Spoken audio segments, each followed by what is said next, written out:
It was 2:17 a.m. when Ava stumbled into her too small apartment, the door clicking shut behind her like a punctuation mark on yet another disappointing day. Her boots were soaked from the October rain. Her coat smelled like cigarette smoke from customers she wasn't allowed to say no to, and the ache in her lower back reminded her that maybe double shifts at the cafe weren't the long-term solution she pretended they were. She dropped her phone face down on the counter, tossed her keys into the overflowing bowl by the sink, and exhaled. Not a sigh. Not quite. Just an emptying. She didn't cry. She never cried.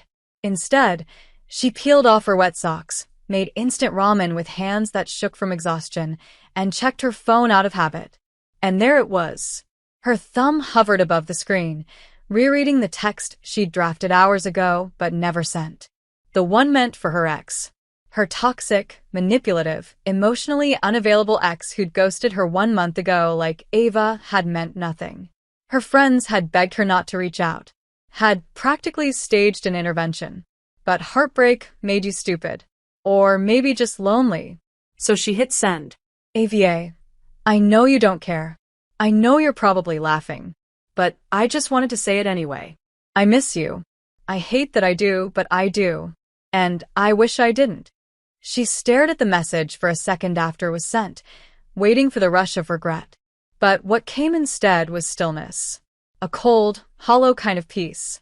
Like the moment after a scream when there's nothing left to break. She placed the phone on the kitchen counter, turned off the overhead light, and went to bed. It buzzed 5 minutes later. Unknown number. You have the wrong number. But I don't think I've ever read something that raw at 2:30 in the morning. Are you okay? Ava blinked at the message. Confused. Mortified. Her heart immediately leapt into her throat as she realized she must have typed 1 digit wrong. Of course. Of course, she couldn't even send a drunk sad text properly. Ava. Oh my God. I'm so sorry. I thought I was texting someone else. Please ignore that. There was a pause. The typing dots came and went. Then came the reply. Unknown number. I could, but I won't. I'm guessing tonight's been rough. Ava hesitated. She wasn't in the mood for small talk. And yet there was something about the tone of the reply. It didn't feel invasive. It didn't feel pitying. It felt sincere. Ava. Yeah. Just life. Too much of it all at once. Unknown number. I get that. Some nights, it feels like the weight of existing is heavier than usual. Ava. Exactly. There was silence for a minute, and Ava considered turning off her phone. But then, another message. Unknown number. You don't know me, but if you want to talk, I'm here. No judgment. No expectations. It was irrational. Completely insane. But she responded. Ava. Why would you do that? Talk to a stranger at 2:30 a.m. Unknown number. Maybe I'm a stranger who needs a distraction as much as you do. Ava felt something strange twist in her chest. Curiosity. And something warmer. She couldn't explain why, but she kept going. Ava. Okay then. What's your name? Unknown number. Call me L. Ava. Mysterious. I like it. Yellily. And you? Ava. Ava. Not mysterious at all. Yellily. I disagree. You're a girl who sends soul-bearing texts to strangers in the middle of the night. That's at least a little mysterious. Ava found herself smiling. A real smile. The first in weeks. Ava. Okay, L. If we're doing this, tell me something real about you. No lies. Yellily. Something real? Okay. I'm very rich. Like, absurdly rich. Ava. LMAO. What does that even mean? Yellily. It means I own a jet, a vineyard, and possibly a small island, though I have to double-check the paperwork. Ava. Right. And I'm a mermaid who lives under a 7-Eleven. Yellily. Nice to meet you, Ava the mermaid. Ava. Nice to meet you too, Elle the delusional. She didn't know why, but she liked this. The banter. The easy rhythm of it. It didn't feel forced. It didn't feel performative. It felt like air after being underwater too long. Ava curled into her blanket, forgetting the cold ramen on the counter. They kept texting. For hours. About everything and nothing. About music and childhood and dreams they didn't admit to anyone else. Elle was smart, witty, a little guarded, but kind. There was something in her words that felt grounded, stable. And God, Ava had been craving stability. As the sky began to lighten and Ava's eyes grew heavy, one last message arrived. Yellowly. Get some sleep, Ava. You deserve better days. AVA. Thanks for not ignoring me. Yellowly. Thanks for messaging the wrong number. Ava fell asleep with the phone in her hand and a strange feeling in her chest. Not hope. Not yet. But something like it. She didn't know that Elle, sitting in a penthouse suite in Manhattan, her reflection in the floor-to-ceiling windows fractured by city lights, hadn't talked to someone like this in years. She also didn't know that Elle hadn't used a personal phone in months. That this one had been a burner, a temporary line she'd almost thrown away. Almost. Elle wouldn't delete the number. Not now. Not after Ava. Ava didn't expect her phone to buzz again the next day. She'd chalked it up to a one-night thing, a strange, fleeting moment of vulnerability with a stranger she'd never meet. A digital shooting star. Something too weird and soft to survive the light of day. But there it was. At 10:42 a.m., while she was halfway through refilling the sugar dispensers at work, a notification lit up on her screen. Yellowly. Do mermaids drink coffee? Or is it all seawater and regret down there? Ava couldn't stop the laugh that broke out of her. Loud, genuine, drawing a confused glance from her manager across the cafe. She quickly typed back. AVA. Mainly regret. But I make exceptions on Thursdays. Yellowly. That's oddly specific. I like it. AVA. What's a billionaire doing texting strangers on a Thursday morning? Don't you have yachts to polish? Yellowly. I outsource the polishing. I'm at a board meeting. Pretending to care. Texting you under the table. AVA. You're ridiculous. Yellowly. You're smiling though. Ava didn't reply to that right away. But Elle wasn't wrong. She was smiling. For the rest of her shift, Ava felt the buzz of that message like a thread tugging under her skin. It made no sense. She didn't even know what Elle looked like. For all she knew, Elle was a 40-year-old catfish living in a basement in Wisconsin. But something about her felt real. And Ava didn't have much real in her life lately. That night, they texted again. And again the night after that. It became a rhythm. Not constant, but consistent. A slow-growing ritual that Ava didn't want to admit she'd started craving. They talked about everything. Their childhoods. How Elle used to sneak onto her father's sailboat just to be alone. How Ava used to hide in the school library to avoid bullies. Elle confessed she didn't sleep much. Ava confessed she sometimes wished she could disappear for a while, just to see if anyone would notice. Elle always noticed, and responded like Ava's silences were just as important as her words. A week later, Ava finally asked, AVA. Okay, so are you actually rich, or was that sarcasm I didn't pick up on? Yellowly. Would it change anything if I said yes? AVA. It might make me more curious. Yellowly. Then yes. Not sarcasm. AVA. Prove it. I'll send a photo. A blurry snapshot of a huge sunlit room, all glass walls and pale furniture, and a view that looked down over Central Park. A woman's silhouette stood by the window, dark and elegant, her phone held loosely in one hand. AVA. Is that your house? Yellowly. Penthouse. Technically. And yes. AVA. Holy shit. Yellowly. Still want to talk to me, mermaid? AVA. Yeah. Maybe even more now. And that was the truth. Ava didn't understand it, but the idea that Elle was living this extravagant, untouchable life and still choosing to text her made her heart race in a way she wasn't ready to analyze. The next night, Elle asked a question that shifted the air between them. Yellowly. What would you do if money wasn't a problem? Ava stared at the screen. So many things rushed into her head. At once it hurt. AVA. I'd get my own place. Somewhere quiet. I'd quit the cafe. Maybe study photography again. I used to love it, but it felt selfish. Lily, wanna know what I'd do? AVA, tell me. Lily, I'd disappear for a while. Go somewhere no one expects me to be. Not as Elle Worthington, heiress. Just Elle. A woman in a hoodie and sunglasses, blending in. Ava paused. Something clicked. AVA. Wait. Elle Worthington? Like the Worthington Group? Lily. Yes. AVA. You're that Elle?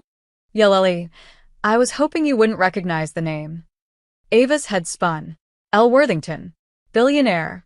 Tech empire. Tabloid whispers. Paparazzi. She wasn't a catfish in Wisconsin. She was a household name. A public mystery. And Ava had been texting her like she was just some random stranger who liked coffee and sarcasm. AVA. I don't know what to say. Lily. Please don't treat me differently now. AVA. Why me? You could talk to anyone. Date supermodels. Or actresses. Lily. But none of them accidentally texted me when they were heartbroken. None of them were you. Ava bit her lip, her chest tightening. There was again that strange flicker of something dangerous and warm. Lily. Besides, it's not about who I could talk to. It's about who makes me want to keep talking. AVA. You're gonna ruin me if you keep saying things like that. Lily. Maybe I want to. The pause between messages stretched long. Ava stared at the screen like she could will Elle into appearing through it. And then AVA. What if we talked in person? There it was. Sent. Too fast. Too bold. Her heart raced. The dots danced. Lily. Say when. Ava hadn't expected Elle to say yes so easily. She thought there'd be hesitation. A polite excuse. A brush-off wrapped in charm. But Elle had replied without a pause, with a confidence that settled deep in Ava's chest and made her feel like this, whatever this was, wasn't just a game. It was something Elle wanted too. Say when, she'd said. 2 words that had haunted Ava for 3 days. Because now it was real. Now she had to decide if she was brave enough to cross the line between fantasy and reality. Elle Worthington wasn't just a voice in the night anymore. She was a living, breathing woman with power, presence, and a name that held weight in rooms Ava would never be allowed to enter. And Ava? She was just her. A barista. A girl with overdue bills and dreams she hadn't dared say out loud in years. But still, Elle wanted to meet. And Ava couldn't stop imagining what that moment would feel like. So she chose the most neutral answer possible. AVA. Saturday. Lily. I'm free.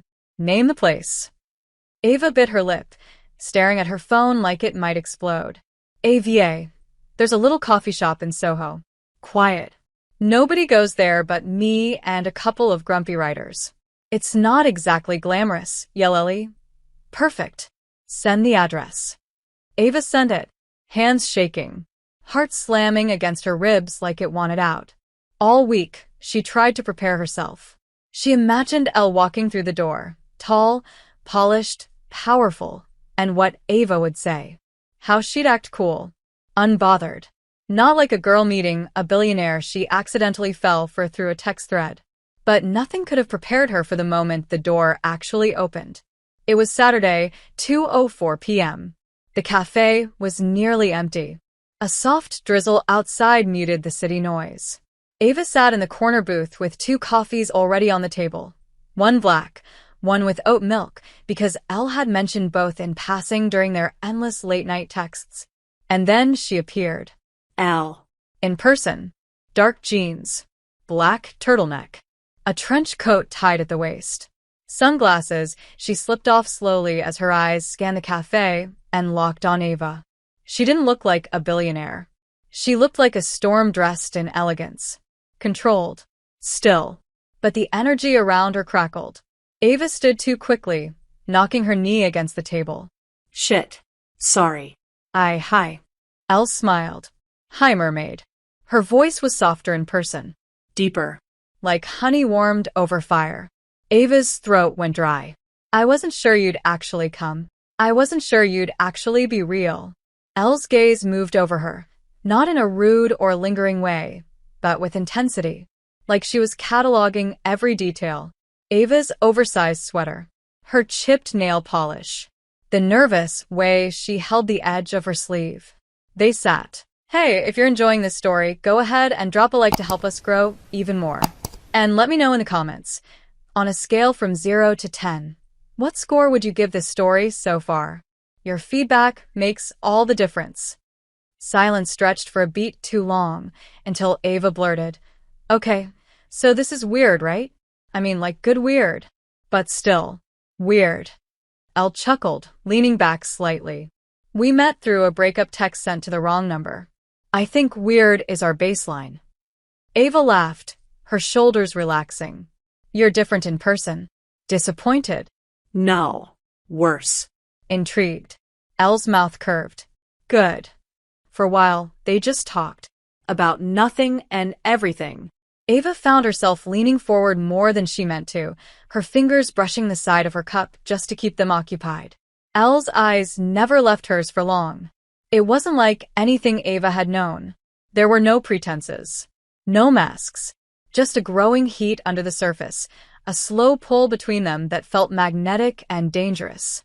"So," Elle said, stirring her untouched coffee, "tell me the real reason you agreed to meet me." Ava's breath caught. "You really want the truth?" "Always. Because I couldn't stop thinking about you. And I didn't want this to be just a voice in the dark anymore." Elle looked at her like the answer mattered more than she'd admit. "That's the best reason I've heard all year." The cafe grew quieter. Outside, the rain picked up. Inside, the tension thickened. Ava watched Elle closely. How her fingers moved, how her lips curved at certain words, how her voice dipped when she asked questions that felt like they touched more than just skin. "Can I ask you something?" Ava said. "Of course." "Why me?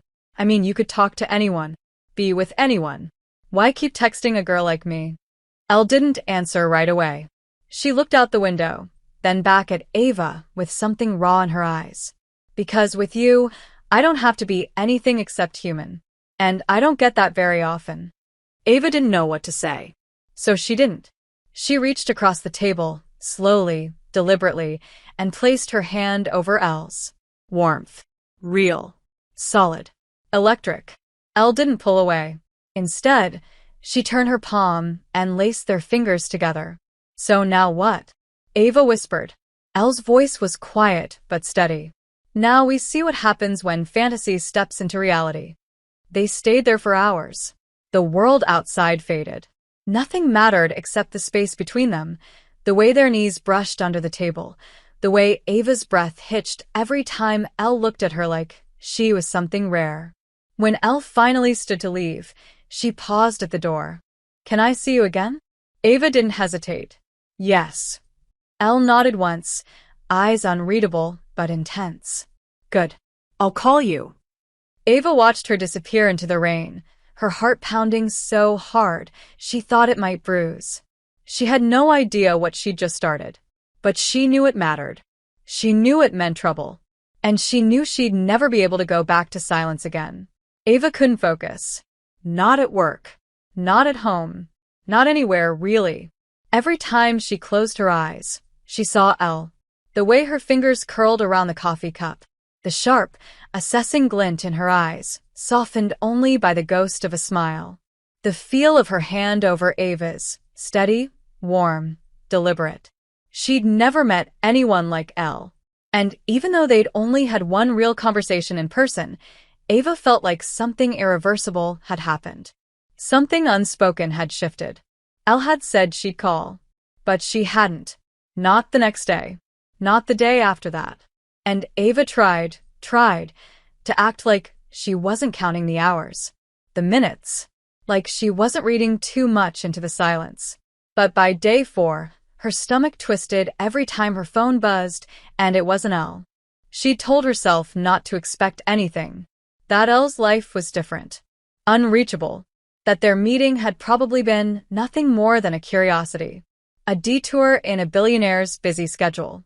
But then on the 5th night, just past midnight, her phone lit up. "Yeah, Lily? I'm outside." Ava sat bolt upright on her bed, heart jackhammering. She ran to the window and pulled the curtain aside. And there it was. A sleek black car parked beneath the flickering streetlight. A driver in a suit. And Elle, standing on the sidewalk, in a long dark coat, umbrella in one hand, eyes already locked on Ava's window. No explanation. No warning. Just Elle. Ava didn't hesitate. She threw on the first sweater she could find, shoved her feet into boots, and flew down the stairs so fast she nearly tripped twice. When she opened the building's front door, the cold night air hit her like a slap, but Elle's voice was warmer than anything.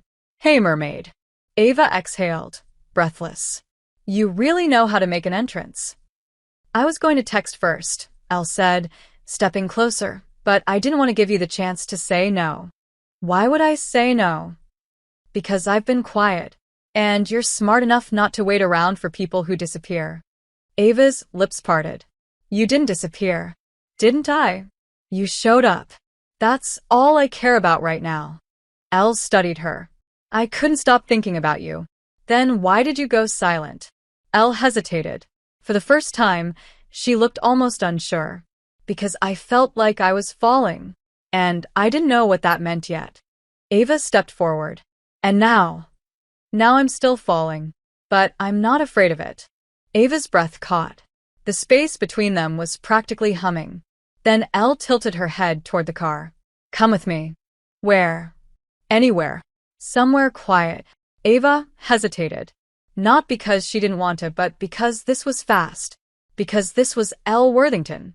Because she'd never been whisked away into the night by someone who made her feel like she was being rewritten just by being looked at. But she nodded. "Okay." The drive was silent at first. Ava sat beside Elle in the back seat, their hands not touching but impossibly close. The tension was unbearable. Every glance, every breath. Finally, Elle said, "I don't do this." "Do what?" This. "Show up outside someone's building. Want someone I barely know like this. I don't do it. I don't trust easily. And I definitely don't crave anyone." Ava turned to her. "But you crave me?" Elle's jaw clenched. "Yes." Ava reached out slowly, her fingers brushing Elle's. "I don't trust easily either. And I don't fall fast. But here we are." Elle intertwined their fingers. "Here we are." The car stopped in front of a hotel Ava could never afford even in her wildest dreams. Elle led her through a private entrance, past discreet staff who bowed without a word, and into an elevator that went straight to the top floor. The penthouse. When the doors opened, Ava stepped into a space that didn't feel real. Floor-to-ceiling windows, art that belonged in museums, a fireplace already lit, and a view of Manhattan that looked like it had been painted just for her. "Jesus," Ava whispered. Elle chuckled. Intimidated. Overwhelmed. "Wanna leave?" "Not even a little." Elle walked past her, taking off her coat, revealing a simple black shirt and tailored pants beneath. Nothing flashy. Just elegant. Powerful. Effortless. Ava turned toward the window, hugging herself. "You live here?" No. "I come here when I want to be alone." "And you brought me." Elle stepped behind her, voice low. "I didn't want to be alone tonight." Ava turned slowly. They stood face to face, the air between them thick, electric. "Tell me what you're thinking," Elle whispered. "I'm thinking if you don't kiss me right now, I'm going to combust." Elle didn't smile. She just stepped forward, closing the space between them, and kissed her. No hesitation. No question. Just lips against lips, firm and searching, like she'd been waiting too long and couldn't hold back anymore. Ava melted into her, hands gripping Elle's waist, body pressed tight, and the kiss deepened. Slow at first, then hungry, needy. Like every moment of silence between them had built to this. When they finally broke apart, Ava was breathless. "That was everything I needed," Elle finished for her. They stood like that, forehead to forehead, hearts racing in sync. Ava had no idea what this was turning into. She didn't care. All she knew was that nothing in her life had ever felt this right, or this dangerous. Ava had kissed before. She had felt desire before. But nothing in her life compared to the way Elle's hands held her, like she was something fragile and burning at the same time. It wasn't just a kiss. It was a shift in the air, like gravity had reoriented around this exact moment. When they finally pulled apart, Ava didn't move. Her breath was shallow, her pulse erratic, and her fingers were still curled in the fabric of Elle's shirt like she didn't know how to let go. Elle's voice was low, almost a murmur. I shouldn't want you like this. Ava swallowed. But you do. Elle nodded. Slowly. Deliberately. I do. Ava let her hands fall away, but only because she needed to breathe. Think. Steady herself before she collapsed from the weight of whatever had just passed between them. She stepped back, her eyes never leaving Elle's. I didn't come here expecting this. Neither did I, Elle said, watching her with an intensity that felt almost unfair. But I don't regret it. Ava turned away, walking toward the windows, needing space. She stared out at the lights of the city, the way they flickered and pulsed like a living organism beneath them. Behind her, Elle didn't move. The silence stretched, but it wasn't uncomfortable. It was heavy, charged. Ava finally spoke. I'm not used to things like this. Like what? Being wanted without a price. Being invited into a world like this without strings attached. Elle's voice was softer now. There are no strings, Ava. That's easy for you to say. You live in a world where people probably say yes to you just because they're afraid to say no. Elle stepped closer, but she didn't touch her. Do I scare you? Ava turned her head, meeting her eyes. Yes. But not in the way you think. You scare me because I could fall for you. And I'm not sure I'd survive that. Elle's expression faltered for the first time. Her confidence flickered. You're not the only one scared. Ava didn't know what to do with that. Didn't know what to do with the vulnerability in Elle's voice or the ache forming in her chest. She wasn't supposed to be here, in this glass palace, talking about falling in love with someone whose life couldn't have been more different from hers. And yet here she was. Can I show you something? Elle asked. Ava nodded. Elle walked to a drawer, pulled out a small remote and pressed a button. A panel in the wall opened slowly, revealing a sleek, hidden door. What is that? Ava asked. Elle didn't answer. She just gave her a look, an invitation, and Ava followed. The room they entered was nothing like the rest of the penthouse. No art, no marble, no views. Just soft lighting, shelves full of books, and a piano in the corner. A sanctuary. Elle sat on the bench, fingers hovering above the keys. I don't let anyone in here. Ava's heart skipped. Why me? Because you make me feel like a person, not a product. Elle played. Quietly at first. A slow, mournful melody that curled around Ava's ribs and settled beneath her skin. She sat on the floor beside the piano, legs crossed, listening like it was a confession. The music was haunting. Beautiful. Raw. Ava closed her eyes, letting it pull her under. When the final note echoed into silence, she opened them again and found Elle watching her. That was Ava's voice cracked. You don't have to explain it. Elle said nothing. She set her hands in her lap, suddenly small in a room she owned. Ava stood, crossed the space slowly. I don't want to be a momentary escape for you, she said quietly. I've been that before. I'm not doing it again. Elle's jaw tightened. You're not. I've never let anyone in like this. You think this is casual? I don't know what this is. Neither do I. But it's not casual. Ava reached out, brushing her fingers along Elle's cheek. Then don't shut me out again. Elle turned into the touch. I won't. They stood like that, not touching, not speaking, just breathing in each other's space. The intimacy was louder than any kiss. And then Elle whispered, Stay. Ava's heart pounded. Tonight? Yes. Ava hesitated for only a moment. Then she nodded. Okay.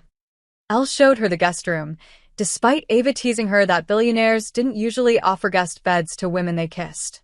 I want to do this right, Elle said. You're worth slowing down for. Ava's breath caught in her throat.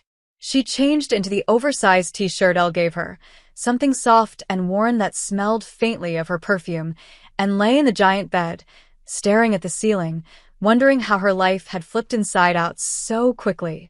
In the room across the hall, Elle lay awake too, staring at the ceiling, wondering how someone had slipped past every wall she'd ever built. That night, neither of them slept much. But it wasn't because of discomfort. It was because some part of both of them knew, the moment they crossed that line, there would be no going back. Ava woke slowly, the kind of waking that happens when your mind doesn't quite believe the dream is over. For a moment, she forgot where she was. The ceiling above her was too high, the sheets too soft, the silence too perfect. And then it came back to her. Elle. The kiss. The piano.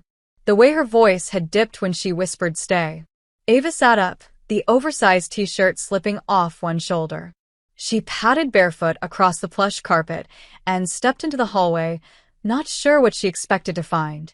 The penthouse was quiet, still wrapped in that surreal hush that seemed to belong to Elle's world. But the smell of coffee, real coffee, not the burnt drip stuff from the cafe, led her to the open kitchen, where Elle stood barefoot, wearing gray silk pajama pants and a matching robe loosely tied at the waist. Her hair was slightly messy, her eyes still half-lidded with sleep, but she looked devastating. She always looked devastating. Ava froze for a second, watching her pour 2 cups without even looking up. "I heard you get up," Elle said, without turning around. "Good morning." Ava smiled. "You make coffee for all the girls you kiss?" Elle turned, 2 mugs in hand, and raised a brow. "Only the ones who don't run after." "Lucky me." Elle handed her a mug. Their fingers brushed, and Ava felt it again. That spark, that slow, growing burn that never seemed to settle between them. They sat on the couch, knees brushing, silence stretching in that comfortable way that didn't demand to be filled. Finally, Ava spoke. "Do you always bring people here?" Elle shook her head. "Never." "So why me?" Elle looked at her, and something in her gaze was bare. "Unprotected. Because you saw me before you knew who I was. And you still wanted more." Ava's throat tightened. She sipped her coffee to hide the fact that her hands were shaking. "I didn't expect this. Any of this." "Neither did I," Elle said softly. "But I'm not walking away from it." Ava studied her for a long time. "Are you sure?" "No," Elle smiled faintly. "But I'm willing to find out." The rest of the morning passed in a haze of soft laughter, quiet moments, and stolen glances. Ava kept catching herself watching Elle. How she moved, how she spoke, how she existed so effortlessly in a space Ava would never belong to. And yet, Elle looked at her like she was the one who didn't quite fit in. "Come with me," Elle said around noon, grabbing her keys. "Where?" "It's a surprise." "Are you always this vague?" "Only when I'm nervous." Ava blinked. "You're nervous?" Elle gave her a sideways glance. Terrified. They took Elle's car, a sleek black electric model Ava didn't even know the name of, through the city, past neighborhoods Ava had only ever seen on postcards. Eventually, they reached the edge of Manhattan, where Elle pulled into a private hangar. Ava's eyes widened. "Wait, this isn't a surprise. This is a kidnapping." Elle laughed. "Relax. We're not going far." "Where?" Elle looked over at her, serious now. "I know this is fast, but I want you to come, just for the day." Ava hesitated. Her heart was pounding. Her logical brain was screaming, but her body was already saying yes. "Where are we going?" "My vineyard." Ava blinked. "Of course, because everyone has a vineyard." Elle grinned. "You'll love it." The plane was small, sleek, and private. The flight barely an hour.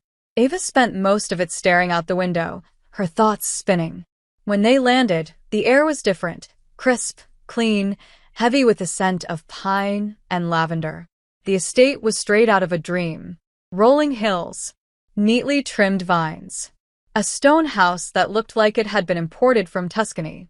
"Okay," Ava said, stepping out of the car that picked them up from the airstrip. "You win.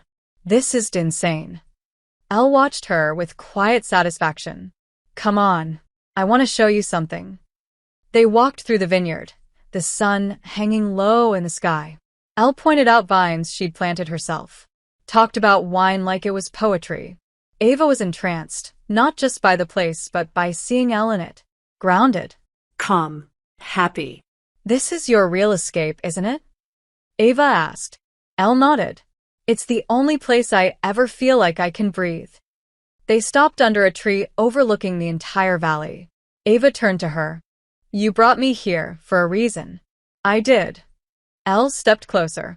I wanted to see how it felt. To have you in my space. My real space.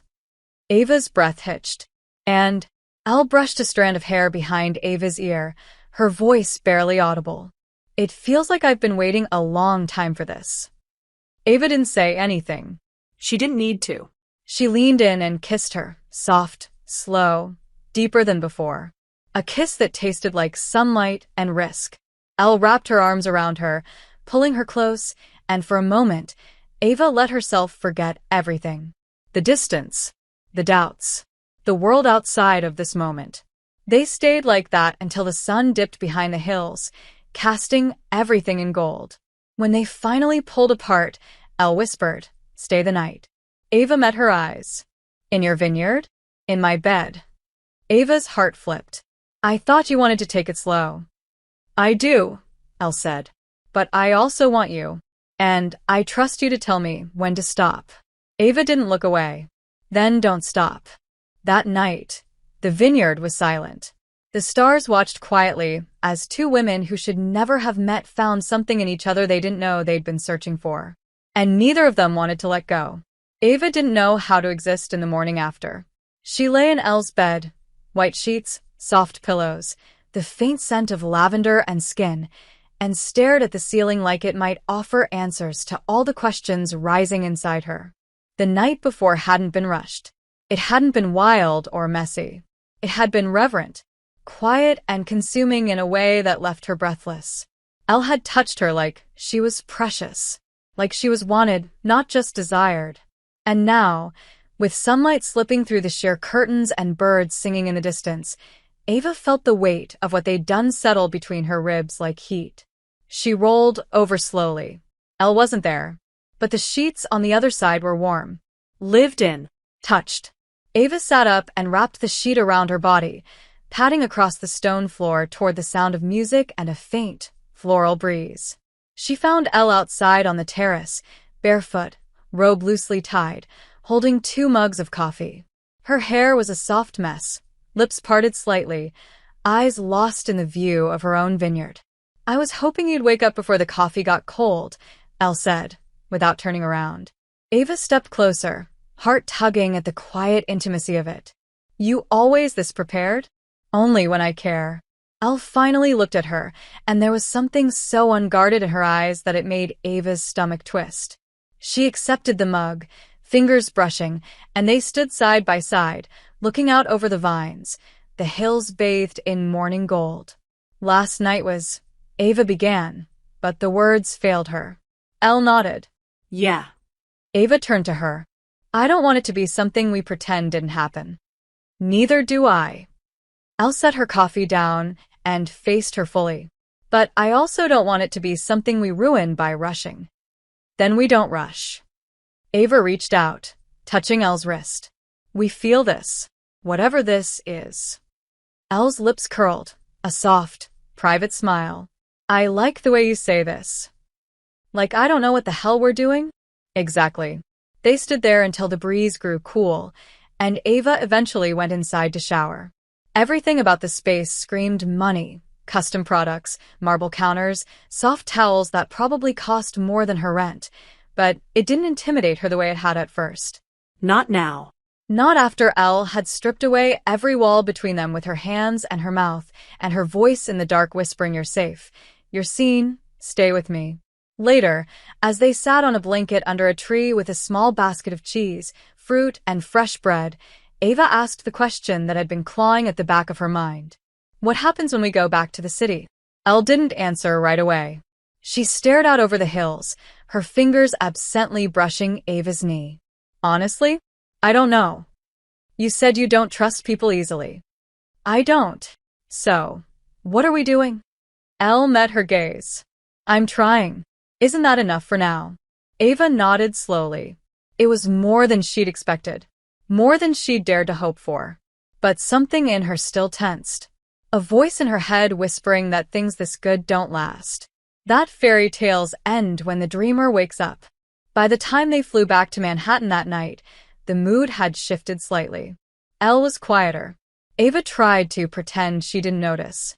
She didn't ask questions she didn't want honest answers to. But when Elle dropped her off outside her apartment instead of asking her to stay another night, the silence in the car was suffocating. "You okay?" Ava asked gently. Elle forced a smile. "Of course. Just tired." Ava leaned in, kissed her softly, once, twice, and whispered, "Call me tomorrow." Elle nodded. But Ava saw it. The hesitation. The flicker of something guarded returning to her eyes. Ava didn't press.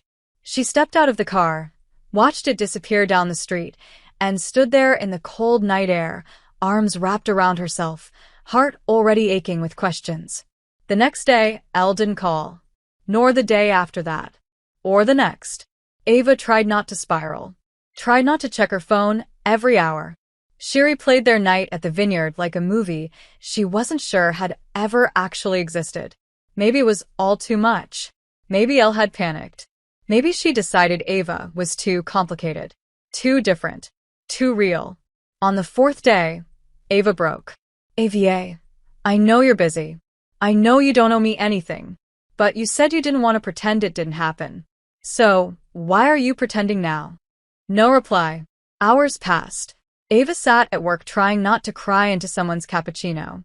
Then, finally, her phone buzzed. "Lily, can you meet me tonight?" "My place. 9 p.m. Ava stared at the screen. Her stomach dropped. Her chest tightened. Her first instinct was to say yes without thinking. But the silence had cracked something. And she didn't know if she could pretend it hadn't.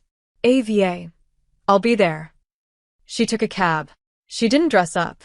She didn't rehearse what she'd say. She just showed up, heart pounding, unsure whether she was walking into a continuation or a goodbye. Elle opened the door barefoot, in dark jeans and a sweater that hung too perfectly on her frame. Her eyes were tired. Her hair was pulled back. She looked like someone who hadn't slept in days. "Hi," she said. "Hi." Ava stepped inside. Elle closed the door. The silence was thick. Ava crossed her arms. "You disappeared." "I know. Don't do that to me." Elle's voice cracked. "I didn't know how to do this. I thought I could keep it casual, but I can't. I didn't expect to feel anything like this. And I panicked." Ava's heart throbbed. "You could have said that. I was scared you'd walk away." "I almost did." Elle stepped forward. "But you didn't." Ava shook her head. "I didn't." Elle took her face in both hands, her touch trembling. "I don't want to lose this." "Then stop pulling away." "I'm trying. I swear I'm trying." Ava closed the distance between them. "Let me help you." And in that moment, something cracked open again. Not like the first time. Not like the Vineyard. This was rawer. Messier. More real. They held each other like people afraid of drowning. Like they knew love didn't come with guarantees. But maybe, just maybe, it was worth the risk anyway. Ava didn't sleep that night. Not because Elle held her too tightly, or because the city buzzed outside the windows of that impossibly high penthouse, but because the ache inside her refused to settle. Elle had cried in her arms. Not sobbed, not loudly, but the quiet kind of crying that broke Ava more than she wanted to admit. It hadn't been about a single fear. It had been about all of them. About Elle's life not having space for real connection. About always being wanted for the wrong reasons. About never knowing if love was love, or just the illusion of it wrapped in attraction and power. Ava had kissed her forehead and whispered, "I'm not here for your name. I'm here for you." But even as she held Elle through the night, even as their bodies fit together in that quiet, aching way that only comes after confession, Ava couldn't ignore the small voice inside her that asked, "How long until she pulls away again?" In the morning, Elle was different. Not cold. Not distant. Just quiet. Her touches were softer, her eyes unreadable. She made Ava breakfast, fresh fruit, eggs, coffee. like a ritual, but there was a tension there, a thread pulled tight beneath every movement. Ava didn't ask. She just smiled. 8. Let the silence speak instead. But as she got dressed and packed up her things, Elle lingered in the doorway of the bedroom, watching her with a look Ava couldn't name. You don't have to leave yet, Elle said. Ava met her gaze. Do you want me to stay? Elle hesitated just long enough. I don't know what I want right now. And there it was. The truth, sharp and sudden. Ava swallowed the sting. Nodded. Okay. Ava, it's fine. Ava zipped her bag. You're allowed to feel what you feel. Just tell me when you figure it out. Elle didn't stop her. Didn't pull her in. Didn't kiss her goodbye. Ava walked out of the penthouse feeling smaller than she had in months. And this time, she didn't look back. 3 days passed. No texts. No calls. Ava tried to throw herself into work, into distraction. But nothing helped. Elle had cracked something open in her, and now it was impossible to close. The coffee tasted bitter. The city felt colder. And Ava's chest ached like it had been left open too long. Her friends noticed, of course. Maya, her roommate, gave her the kind of side eyes that said I told you so without saying it. You shouldn't have gone there, she said one night, handing Ava a glass of wine. You let yourself get attached to a fantasy. Ava didn't fight her. Didn't argue. Just sipped the wine and stared at the wall and wondered if maybe Maya was right. And then came the headline. Elle Worthington, heiress to the Worthington Empire, spotted at gala with ex-fiancé, PR maven Harper Lane. The photo was everywhere. Elle in a fitted midnight blue dress, Harper's hand on her back, both of them caught mid-laugh as they stepped into a waiting car.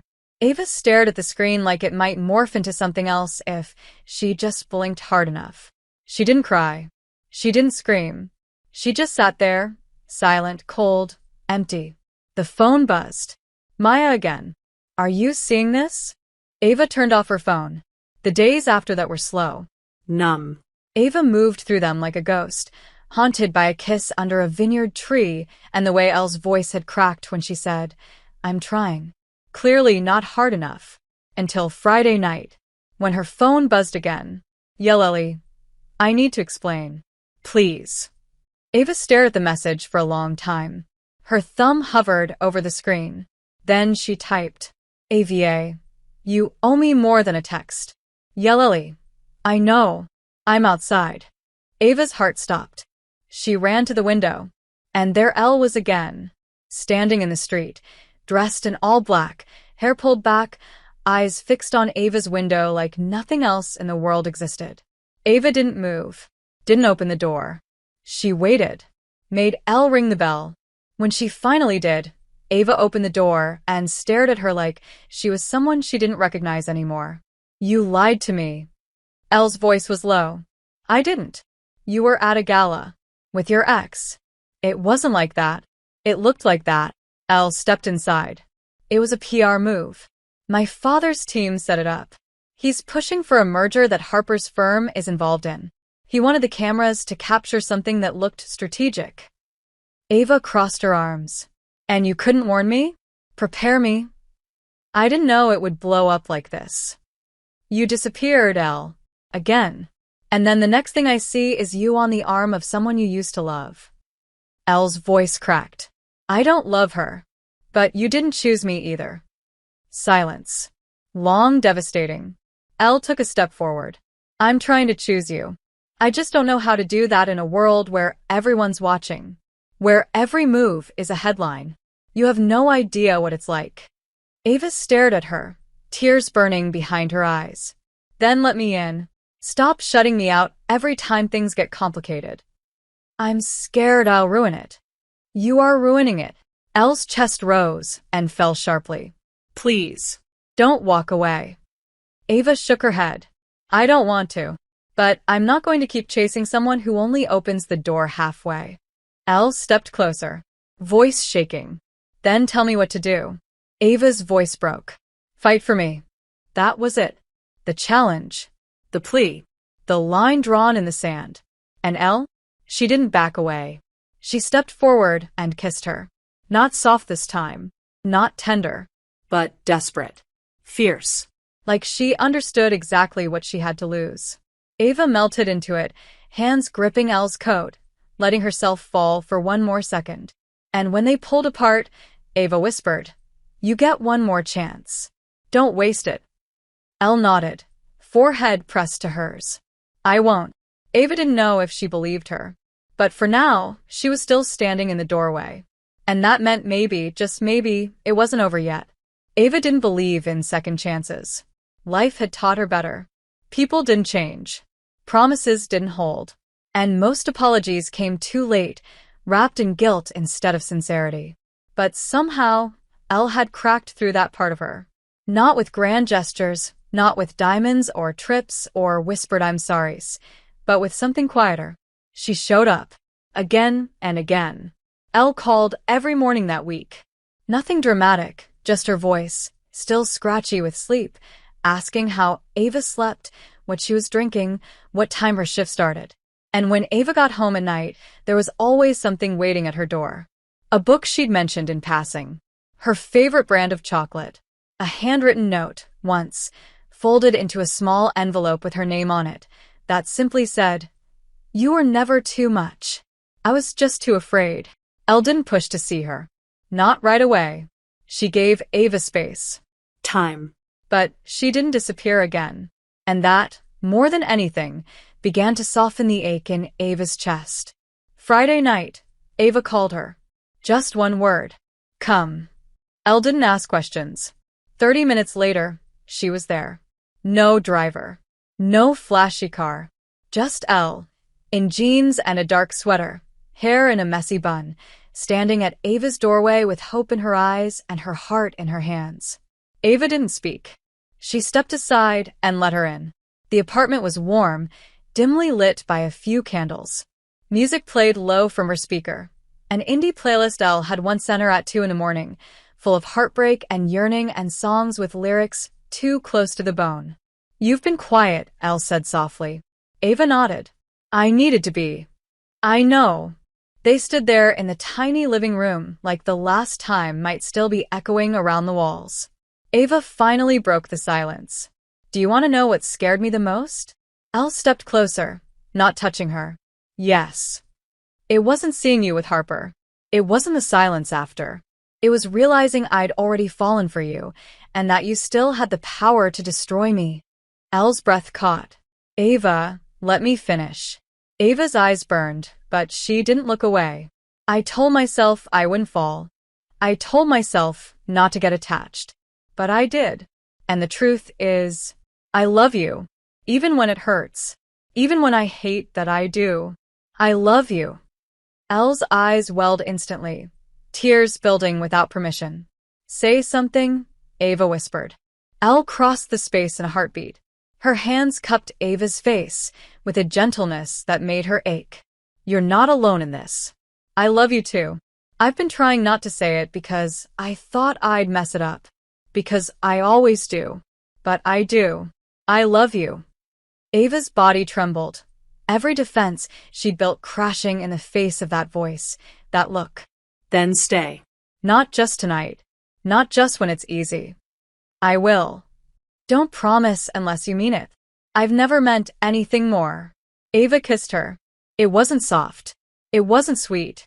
It was desperate, full of every emotion she couldn't name, every fear she couldn't voice. Elle kissed her back with equal intensity, like they were both starving for something only the other could give. Their bodies moved without hesitation, peeling away layers of clothing and pain, finding each other in the shadows of a love that had almost broken before it bloomed. Ava pulled Elle onto the couch, tangled in limbs and whispers, hands gripping tight, gasps between kisses like confessions. Elle's mouth brushed her ear. "You make me feel like I'm someone worth loving." Ava gripped her harder. "You are." They didn't sleep. Not really. They dozed between touches, between long stretches of silence, where words weren't necessary. And sometime around 4 a.m., Ava traced her fingers over Elle's bare shoulder and whispered, "What happens now?" Elle didn't open her eyes, but her voice was steady. "Now I show you that I'm not going anywhere." The next morning, Elle made pancakes in a kitchen too small for her height. She wore one of Ava's oversized sweatshirts, sleeves falling past her hands, bare legs stretched across the tile. Ava watched her from the doorway, arms crossed, heart full in a way that scared her. "You look ridiculous," Ava said. Elle grinned without turning. "You look like you want to kiss me again." "I always look like that." Elle turned, leaning against the counter, spatula in hand. "Then do it."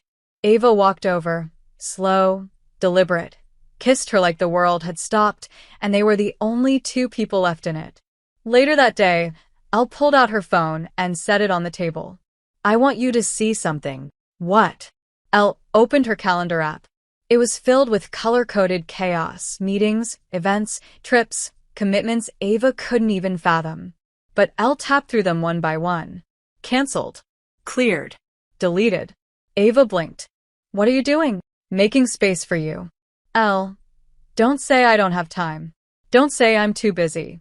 I'm done making excuses for not showing up." Ava stared at her, a mix of awe and fear pooling in her chest. "This is big. So, is what I feel for you." And when Elle reached across the table, sliding her hand over Ava's, the tremble in her fingers said everything her voice couldn't. They were still figuring it out. Still fragile. Still unsure of how to navigate two worlds so different they barely overlapped. But they were in it now. Together. And that was more than Ava had ever believed she'd have. Ava hadn't planned to fall in love with someone like Elle Worthington. No one ever did. You didn't plan for billionaires. You didn't plan for the way they disarmed you with private planes and late-night piano music and words that somehow sounded like vows without ever being promises. And you definitely didn't plan for how easily they could undo your entire life with a single kiss. But love didn't care about what Ava planned. Love showed up in texts from a wrong number, in glances across candlelight, in how Elle said her name like it was a song only she had the right to hum. For a little while, everything felt right. Almost too right. They settled into a rhythm. Late nights at Ava's apartment, where Elle would cook surprisingly terrible pasta and Ava would pretend not to laugh. Lazy Sunday mornings wrapped in blankets and stolen kisses, Elle reading a manuscript Ava had written years ago and never shown anyone. And when they were at Elle's penthouse, it felt less like a castle and more like a home. Elle had started leaving small things behind in Ava's apartment. Her favorite perfume. A sweater that Ava swore she hadn't stolen. A pair of earrings in the bathroom drawer. And Ava had started to bring her own pieces into Elle's world too. A sketch taped to the fridge, Polaroids scattered across the marble countertops, books with dog-eared pages on Elle's nightstand. It was real. It was tangible. But just when Ava started to believe this might actually work, reality came knocking. Hard. It started with a call. Elle had gone quiet again. Not for long, just a few hours, but enough to send a familiar cold through Ava's spine. She waited, gave her space, told herself not to panic. Then finally the phone rang. "Hi," Ava answered quickly. Elle's voice was clipped. "We need to talk." 2 hours later, Ava sat across from Elle in a sleek corner office in a building that smelled too much like money and not enough like oxygen. Elle's jaw was tight. Her phone buzzed on the desk like a ticking bomb. "I have to go to Singapore next week," she said. "For how long?" "A month." Ava blinked. "A month?" Elle nodded, avoiding her eyes. "It's unavoidable. There's a board crisis. My father's losing control of the Southeast Asia division, and they want me to oversee the transition." "Okay," Ava said, forcing calm. "So, we FaceTime. We text. It's not that simple." "Why not?" "Because they want me to stay. Permanently." Ava froze. "What?" Elle finally met her gaze. "If I don't take it, they'll force my father into retirement. I'm the only one with enough leverage to stabilize the company internationally. This isn't just a business move, it's political, familial, strategic. And what about us?" Ava whispered. "I don't know." "You don't know?" Ava stood abruptly. "You told me you were making space for me, that you were done making excuses." "I meant it. Then why does it feel like you're already gone?" Elle stood too, face unreadable. "Do you think I want this?" Do you think I want to leave you after everything? I think it's always going to be easier for you to choose the Empire over me. Elle flinched. That's not fair. No, Ava said, voice trembling. What's not fair is that I fell for you. Completely. And now I'm standing in another one of your boardrooms wondering if I was ever anything more than a distraction. Elle's eyes darkened. Don't you dare call yourself that. Then prove it. Stay. Elle looked torn. I can't. The silence that followed was louder than any argument. Ava's heart fractured like glass. Sharp, instant, final. She nodded slowly. Then I won't ask you to choose.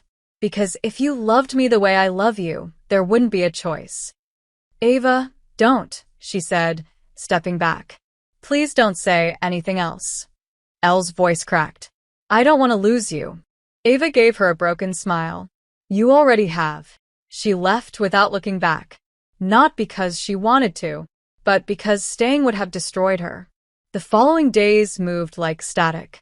Ava functioned on autopilot, going to work, coming home, pretending the silence wasn't swallowing her. Elle didn't call, didn't text, didn't chase her. And Ava didn't beg. She couldn't. Not again. Maya found her on the floor of the bathroom on the third night, lights off, headphones in, playing the same song over and over. She didn't say anything, just sank down beside her and held her until Ava stopped shaking. I love her, Ava whispered. I know, Maya said. But loving someone shouldn't make you feel like this. Ava quit the cafe the next morning. She couldn't do it anymore, pouring coffee for strangers while her heart was in pieces. She started applying to photography grants again, picked up a camera, looked at herself in the mirror, and didn't look away. Then 1 week later, a letter arrived. Hand-delivered. No return address. Just her name. Inside, a plane ticket. And a note. Handwritten. No signature.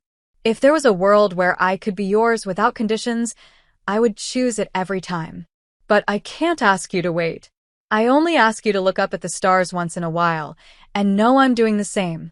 I love you. Always. Ava held the letter to her chest and let herself cry. Not because it ended, but because it had mattered. It had changed her. And no matter what came next, she would never forget the girl who showed up from a wrong number and taught her how to love like her heart wasn't made of glass. It had been 22 days since Ava last saw Elle. Not that she was counting. Not that she kept track of every hour that passed without hearing her voice, or every night she woke up from dreams that still smelled like Elle's perfume. Ava was trying to rebuild, to breathe, to live a life that didn't orbit around a woman who had once told her you make me feel like someone worth loving, and then left. She photographed everything. Empty streets, strangers in subway cars, crumbling buildings with flowers growing through cracks. She poured herself into the lens because it was the only place she didn't have to explain how much she missed someone who had kissed her like she was home, then boarded a plane and vanished. The pain wasn't sharp anymore. It had dulled into a heavy, constant ache, like an old injury that flared every time her phone buzzed. Hope was a cruel muscle, it kept twitching. But Ava never texted first. She wouldn't chase someone who had told her goodbye with a one-way ticket and a letter full of love and regret. Then came the gallery invitation. She almost deleted it. The email was from a curator she'd met once, someone who never responded to her follow-ups until now. We're featuring emerging female voices in contemporary photography. We'd love to include your work. Ava reread it 3 times.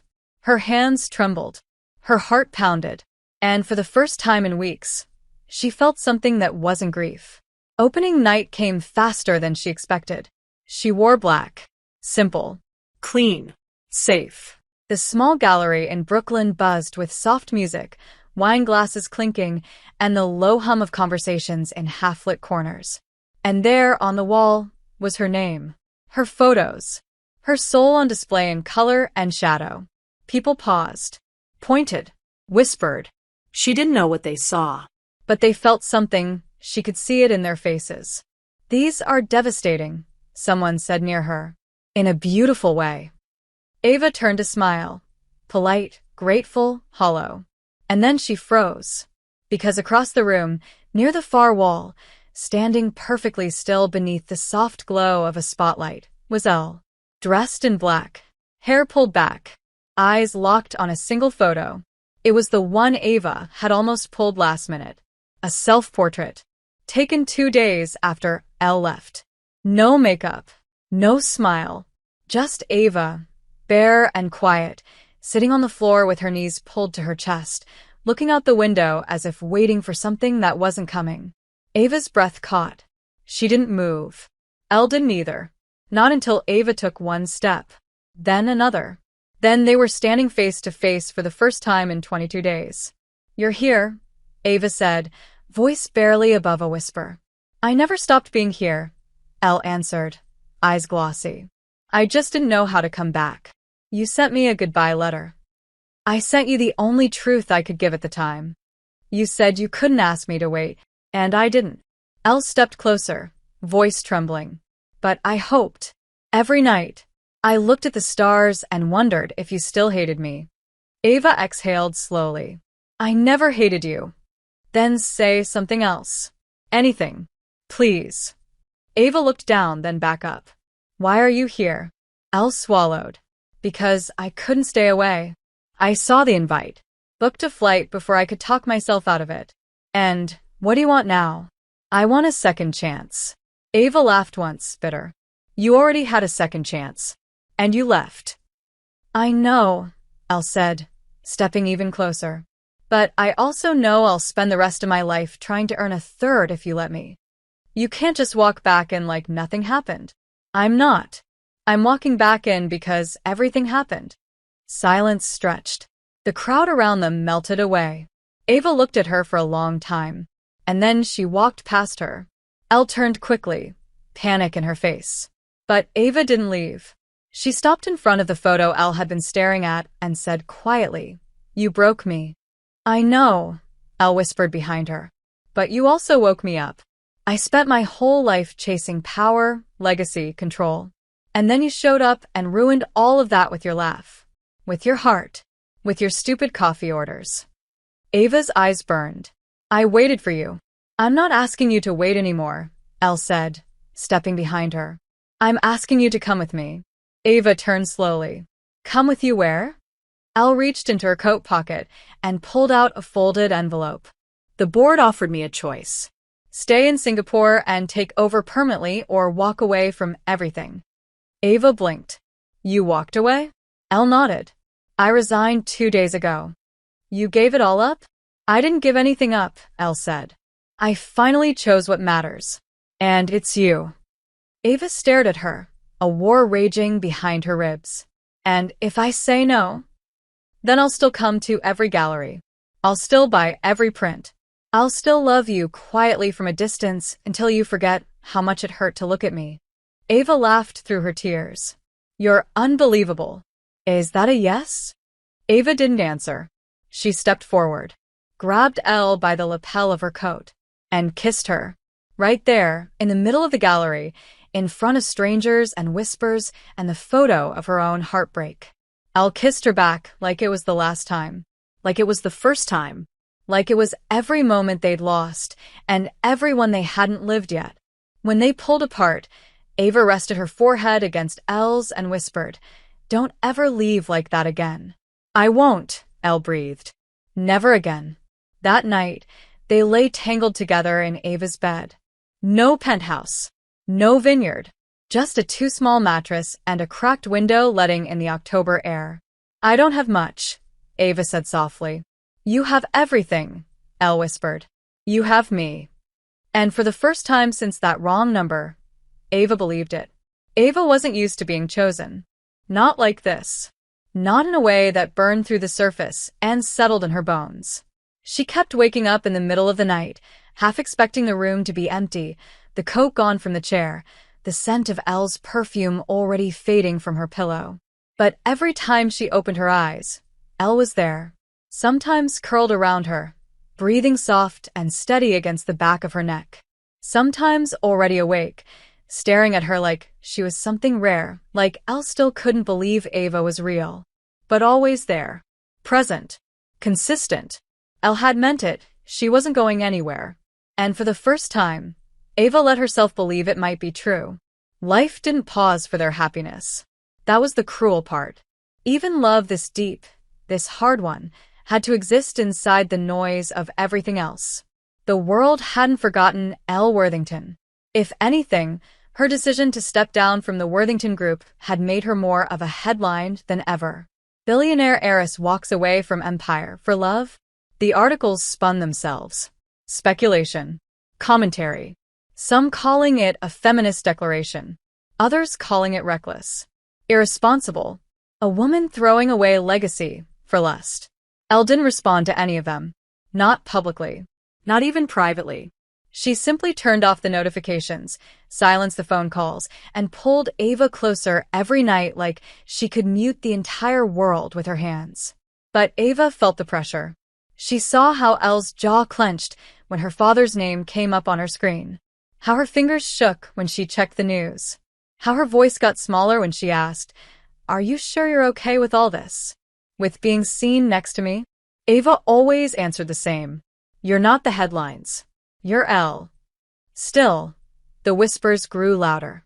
The paparazzi started finding them, outside cafes, crossing streets, entering buildings Ava had never stepped foot in before. Suddenly, Ava's face was appearing online. Her name. Her job. Her past. And the worst of it came 2 weeks later, when an article surfaced with photos from her ex's Instagram, screenshots of messages, old selfies, vague captions that hinted at drama and betrayal. "She broke my heart to chase a billionaire." Figures. Ava felt sick. Exposed. She wanted to disappear. "I'm so sorry," Elle said that night, voice tight with guilt. "This shouldn't be happening to you. It's not your fault. It is. You're in this because of me. I'm in this because I love you. And look what it's doing to you." Ava crossed the room and took Elle's face in both hands. "It's not doing anything to me. It's noise. That's all. It's just noise." Elle's hands trembled as she gripped Ava's wrists. "You could walk away. Right now." No judgment. No cameras. No pressure." Ava didn't flinch. "I'd rather walk through fire with you than live quietly without you." Elle closed her eyes like the words physically broke her. "You're too good for me." "No," Ava whispered, kissing her forehead. "I'm perfect for you, just like you are for me." The next morning, Elle showed up at Ava's favorite cafe holding 2 lattes and an idea. "Move in with me." Ava blinked. "What?" "I know it's fast. I know you're probably still adjusting to everything. But I can't keep doing this, saying goodbye every night. Waking up without you. Pretending like you're not already a part of my every thought." Ava was silent for a long time. She looked down at the coffee in her hands, then up into Elle's eyes. "You're serious?" "Terrifyingly serious." Ava laughed softly. "I don't have much to bring. I don't care. I mean it. A couple boxes. My camera. A broken toaster." "Bring it all," Elle said. "Bring everything." Ava looked at her. This woman who once stood behind glass walls and billion-dollar deals and a life Ava didn't understand, and now stood before her asking for something simple. Real. Vulnerable. "Okay," Ava said, heart pounding. "I'll move in." The transition wasn't perfect. Ava struggled with the space, physically and emotionally. She was used to cramped apartments, noisy neighbors, cheap takeout. Elle's world was too quiet sometimes. Too polished. But Elle made space for her in the only way that mattered. She cleared out half the closet, left post-its on the fridge reminding Ava she was loved, started learning how to cook actual meals, though she burned more than she served. They fought, sometimes about small things. Elle's inability to stop working even after quitting, Ava's fear of being a burden. Sometimes about bigger things, boundaries, pressure, how hard it was to exist in Elle's spotlight. But they always came back to each other. Every fight ended with a touch. A breath. A promise. "I'm still here. I'm not going anywhere. We'll figure it out." One night, after a particularly long day, Ava found Elle on the balcony, staring at the skyline. Her arms wrapped around herself, eyes distant. "What is it?" Ava asked, stepping beside her. Elle didn't look away from the lights. I got an offer. From who? A firm in Paris. They want me to consult. Just a few months. Low pressure. Full creative freedom. No board. No family name. Sounds perfect. It does. So, what's stopping you? Elle turned, eyes searching Ava's face. You. Ava's breath caught. You don't need my permission to go. I know. But I don't want to go if it means leaving this behind. Then don't, Ava whispered. Take me with you. Silence. Then Elle smiled, slow and soft, like sunrise. You'd really come? You once asked me to come with you. Now it's my turn. Elle pulled her in, kissed her like yes, like finally, like thank God we didn't give up when it got hard. They left for Paris in the fall. Ava brought her camera, her books, her broken toaster. Elle brought her entire heart. They rented a small apartment near the Seine. Spent mornings drinking espresso on the balcony, afternoons wandering cobblestone streets, and nights wrapped around each other whispering about everything they never thought they'd have.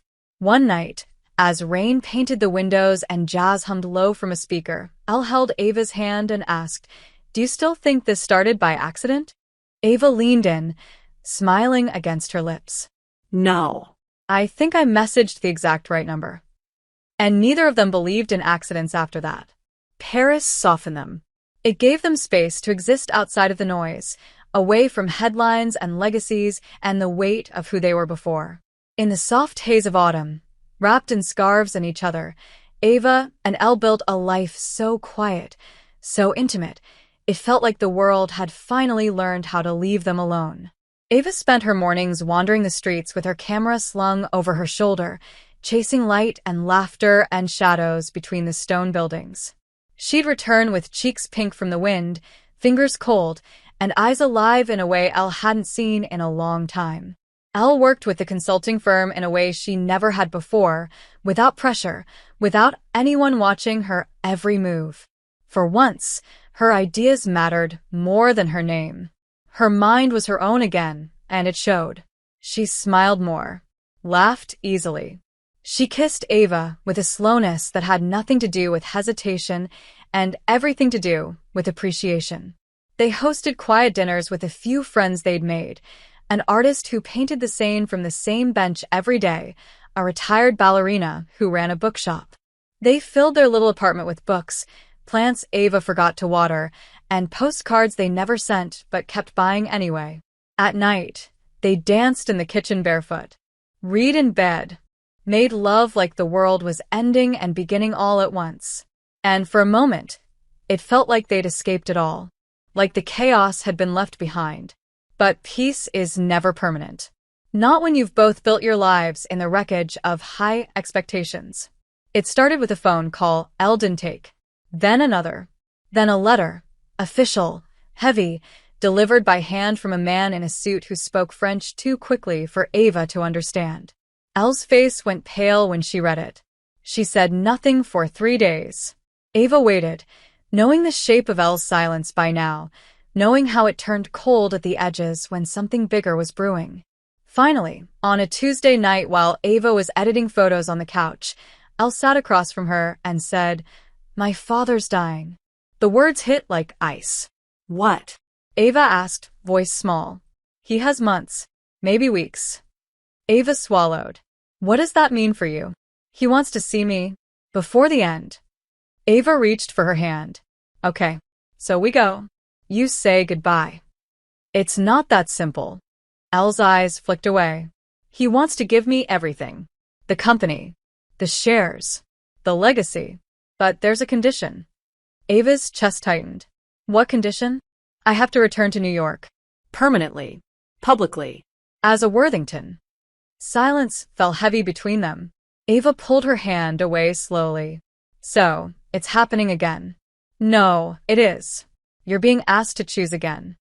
Elle stood, restless. It's not like before. I wouldn't disappear. I wouldn't leave you. But you'd change everything. I'd be back in the spotlight. Back in that world. But this time with you. Ava stared at her. Do you really think they'll let that happen? I don't care what they'll let. You should. Ava stood too now, heart racing. Because we've finally found something good. Something safe. You think we can survive going back into that fire? Elle moved toward her. I'm not the same woman I was, Ava. But your father is. And his empire is. And the moment you step back into that world, they'll tear you apart. They'll tear me apart. Then we fight back. You say that like we haven't already bled for this. Elle's jaw clenched. I don't want the company. But I do want closure. And maybe some part of me still wants to prove that I can take it and turn it into something better. Ava crossed her arms. At what cost? I don't know yet. And if I say I can't go back? Elle blinked. You're saying you won't come with me? Ava's voice broke. I'm saying I'm tired, Elle.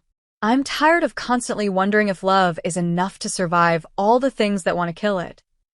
The pain in Elle's face was immediate. Visible. Raw.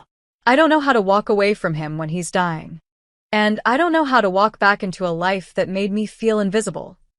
So, what do we do? Ava shook her head. I don't know. Elle didn't sleep that night. Neither did Ava. They lay in bed back to back, both awake, both pretending. The space between them was colder than it had been in months. In the morning, Ava found her camera bag already packed by the door. Elle was in the kitchen, hands wrapped around a mug she wasn't drinking from. You're leaving today, Ava said. Yes. Will you come back? Elle looked at her then. Something shattering behind her eyes. Do you want me to? Ava crossed the room, took the mug from her hands, set it aside. I don't want anything if you're giving it out of guilt. It's not guilt. It's... Elle stepped closer, her voice breaking. It's love. Ava kissed her, soft, full of everything she couldn't say, and whispered, then come back when you know what that love is willing to carry. Elle nodded once, kissed her like it was the end of the world. And then she was gone. Ava stood at the window long after the car disappeared. She didn't cry. Not this time. She just breathed, in and out, and prayed that for once, love might find its way home without needing to be chased. New York was loud in a way Elle had forgotten. Even from the back seat of the black car that pulled up to the Worthington estate, she felt it. How the city never rested, how its power pressed in from all directions. It wasn't just the buildings or the people. It was the weight of expectation, of legacy, of history she'd never written, but had always been forced to inherit. She stepped out of the car in silence, dressed in tailored black, no makeup, hair pulled back like armor. The family estate loomed in front of her, all glass and marble and perfectly manicured misery.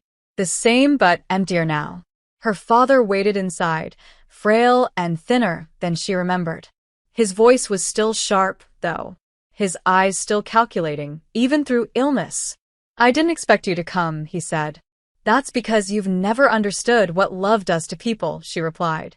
He chuckled, then coughed so hard she almost stepped back. Still dramatic, he rasped. Still defiant. Still me. She sat by his side for hours. He talked about the company, The board. the legacy. But when he wasn't trying to pull her into the future he designed, he talked about things that scare her more. Regret. Loneliness. Everything he'd built, now useless, without someone to share it with. You're better than I ever was, he said near the end of the night. Don't waste that heart of yours hiding behind power like I did. Elle didn't cry. Not in front of him. But something inside her cracked. That night, she stood in the old bedroom she'd grown up in, surrounded by everything she'd left behind, and still, her fingers reached for her phone like instinct. No messages. No calls. Ava had kept her word. She wouldn't chase. And Elle? She hadn't yet earned the right to ask her to. Meanwhile, Paris moved without her. Ava kept working, kept breathing, kept waking up in a bed that smelled too empty, pouring coffee into mugs that stayed too full. She filled her days with light, cameras, clients. She smiled when people talked to her, thanked them when they complimented her work, but nothing touched her. Nothing pierced that hollow part of her chest where Elle's voice used to live. Maya called. Every day. Sometimes just to say hi. Sometimes just to say nothing at all. And Ava appreciated it. But no one else understood. No one else knew what it was like to love someone powerful enough to burn your entire life down and still choose to walk into the fire again and again. Then, one night, a gallery curator invited her to an event near the river. Casual. Small. A gathering of artists. Ava didn't want to go, but she went, wore black, tied her hair up, tried to smile. The gallery was bright, voices warm and excited, wine flowing too fast. Ava wandered until she found a quiet corner. A photo caught her eye, raw, out of focus, intimate. A woman's silhouette at a piano, fingers trembling above the keys. That's hers, someone said behind her. Elle Worthington's. You know her? Ava turned slowly. What? She donated it anonymously. Or tried to. But we recognized the name on the paperwork. Rumor is she's back in New York. Ava stared at the photo again. Her heart throbbed. Not just from recognition, but from meaning. That was their piano. The one from Elle's hidden room. The one she'd never let anyone see. And the timestamp printed on the submission? 1 week ago. That night, Ava didn't sleep. She stared at her ceiling, heartbeat loud, Elle's voice playing on a loop in her mind. I only ask you to look at the stars once in a while, and know I'm doing the same. Ava got up at 4:12 a.m., packed a small bag, took her passport, left a note for Maya. The next flight to New York left at 7:40 a.m., and she was on it. Elle didn't know Ava was in the city. She didn't know Ava had walked past the cafe where they first met or stood outside her penthouse building, unsure if she still had the code to enter. But what Elle did know, what she felt in her chest like a pulse, was that she couldn't keep living in limbo. Her father was fading fast. The board was begging for her return. Her name was being reshaped in headlines every hour. But none of it mattered if Ava wasn't in her life. So she called. At 3:03 p.m. on a Thursday, Elle picked up her phone and typed a message with shaking hands. Yeleli, I can't keep pretending you're not the best thing that's ever happened to me.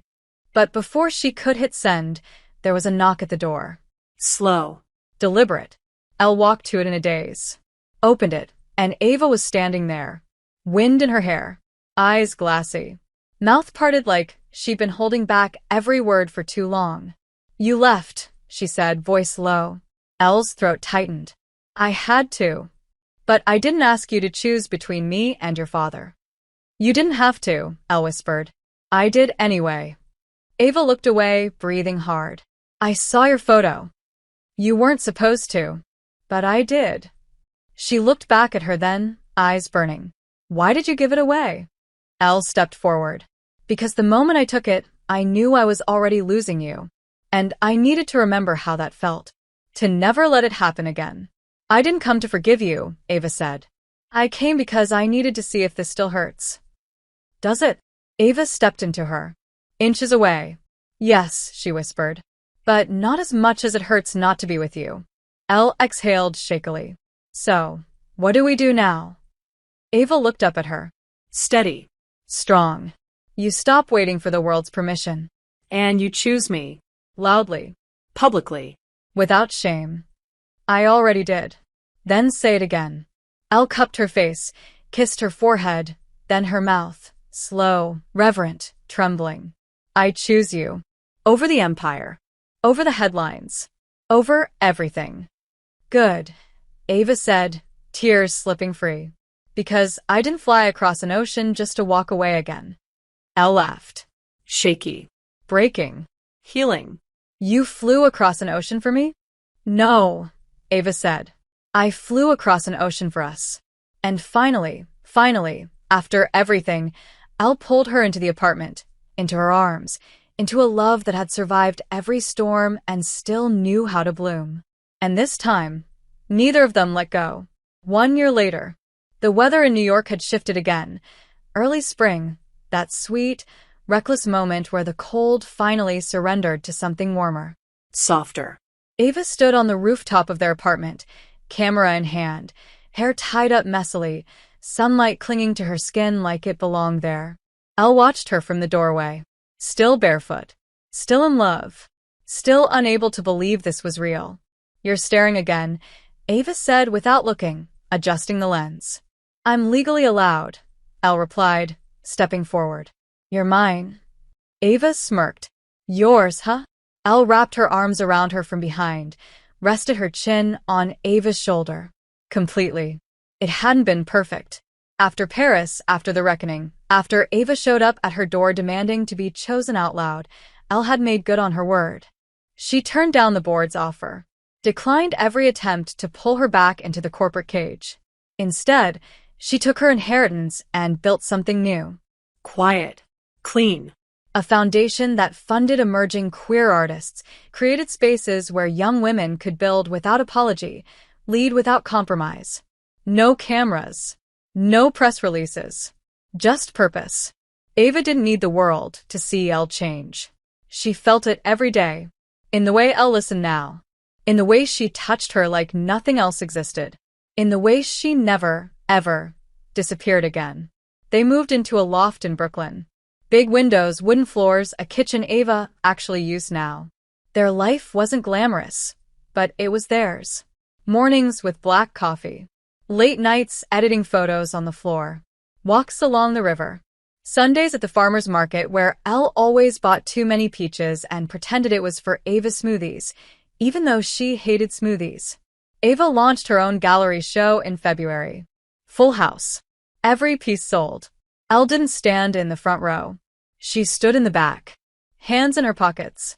Eyes fixed on Ava like she was watching art walk and breathe and exist in human form. That night, Elle told her, you don't belong behind glass walls. You belong in every room, setting it on fire just by walking in. Ava kissed her like gratitude, like poetry, like forever. And maybe that's why the proposal wasn't some grand, choreographed thing. There were no flash mobs. No diamonds falling from the sky. Just one night in March. Quiet. Rain on the windows. Takeout containers on the table.